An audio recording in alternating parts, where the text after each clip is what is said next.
King Saul, chosen by God. So why did he fall? The crowd saw a crown. Heaven saw a test. Like this video, share it with someone who needs this story today, and subscribe to the Bible Story Vault for more cinematic Bible stories. Israel wanted a king, not a judge, not a prophet, a king they could see, hear, fear. The elders gathered under a restless sky and went to Samuel with one demand burning in their voices. Give us a king to lead us, like all the other nations. Samuel's heart sank. He warned them of taxes, of sons taken to war, of daughters pressed into service. But the people would not listen. Their desire drowned out wisdom. And so God answered not because it was right, but because it was asked. Somewhere in the hills of Benjamin, a young man searched for his father's lost donkeys. Saul, son of Kish, tall, broad-shouldered, striking in appearance. Scripture says he stood head and shoulders above everyone else.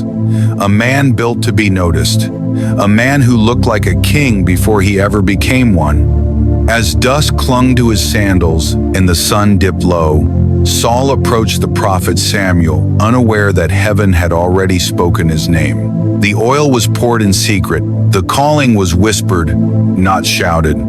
Samuel leaned close and said, "Has not the Lord anointed you ruler over his inheritance?" Saul froze.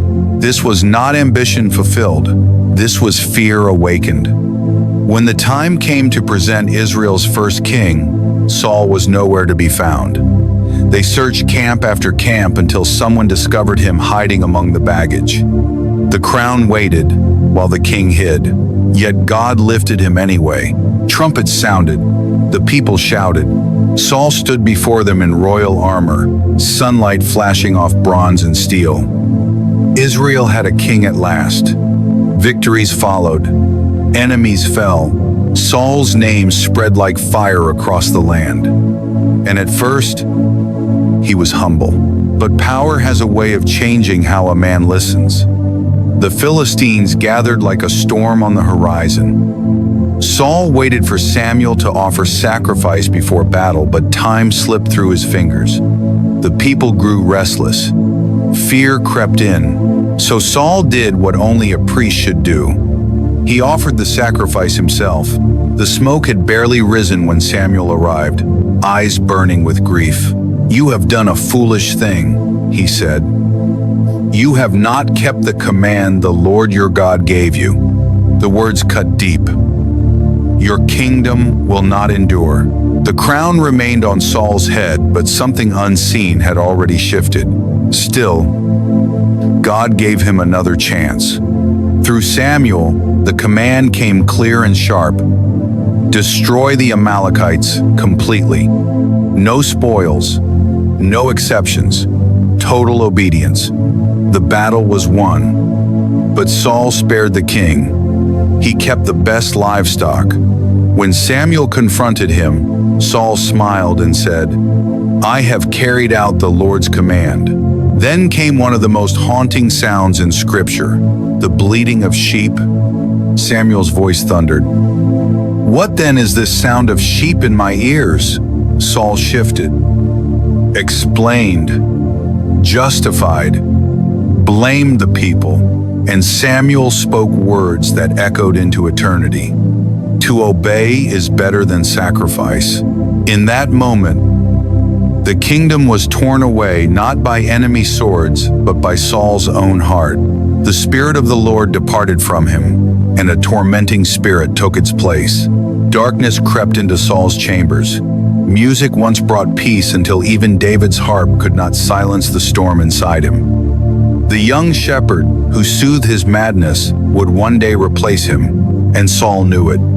Jealousy burned like poison. Spears flew from his hand toward David's shadow. The king hunted the very man God had chosen next. Villages trembled. Innocent blood was spilled. Saul's crown grew heavy with fear. The man who once hid among baggage now clung desperately to power. As war closed in one final time, Saul stood on Mount Gilboa, staring into silence. God did not answer him neither by dreams, nor prophets, nor signs. So Saul did the unthinkable. Under cover of night, he sought a medium, a woman who summoned the dead. From the shadows rose the spirit of Samuel, and his words fell like judgment. Tomorrow, you and your sons will be with me. The next day, the battlefield ran red. Saul's sons fell one by one.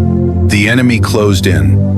Wounded and cornered, Saul looked at the sky, once full of promise, now empty of hope. And Israel's first king fell on his own sword. No music, no crown, no cheers, just silence. Saul's story is not about losing a throne. It is about losing alignment with God. He was chosen, anointed, empowered, but he feared people more than God. He obeyed partially and called it faithfulness. He held on to position while letting go of obedience. And today, his story still speaks. Because many rise with calling, but only those who remain humble endure.